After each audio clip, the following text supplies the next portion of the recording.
Et en santé, on évoque ce projet d'accès universel à la santé, de soutien au système sanitaire au Burkina Faso. Un projet pour favoriser donc l'accès universel à la santé. Le lancement du projet est intervenu avec une signature de convention de partenariat entre l'OMS, l'Italie et le Burkina Faso. Les détails avec Christine Koulibaly. À travers la signature de ce protocole d'accord avec l'OMS, la République d'Italie apporte un appui financier à hauteur de plus de 1,4 milliard de francs CFA au système sanitaire burkinabé.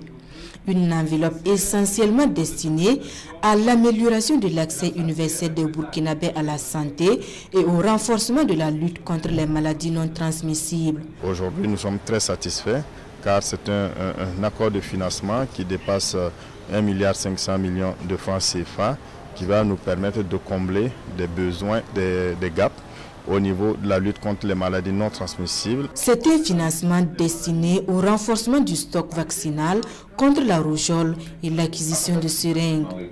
La cible, elle est constituée des enfants de 0 à 5 ans, notamment ceux vivant dans les camps de déplacés internes. Apporter cet appui programmatique et structurel au ministère du Santé. En ce qui concerne l'hypertension artérielle et le diabète, aussi en ce qui concerne la vaccination des enfants contre la rougeole et rubéole, mais aussi le renforcement du plateau technique de l'hôpital Saint-Camille. Avec le soutien de l'OMS et la République d'Italie, la mise en œuvre du projet va s'étendre à 2 régions supplémentaires que sont les régions du Nord et du Centre-Sud. Soutenir l'accès des populations à la santé, et pas seulement à Ouagadougou, mais aussi dans les régions du centre et du nord, parce qu'il y a des centres qui sont intéressés aussi à ça. C'est important aussi de diversifier. La lutte contre les maladies non transmissibles est un nouveau chapitre de la coopération italo-burkinabé et l'Italie espère que le projet va positivement impacter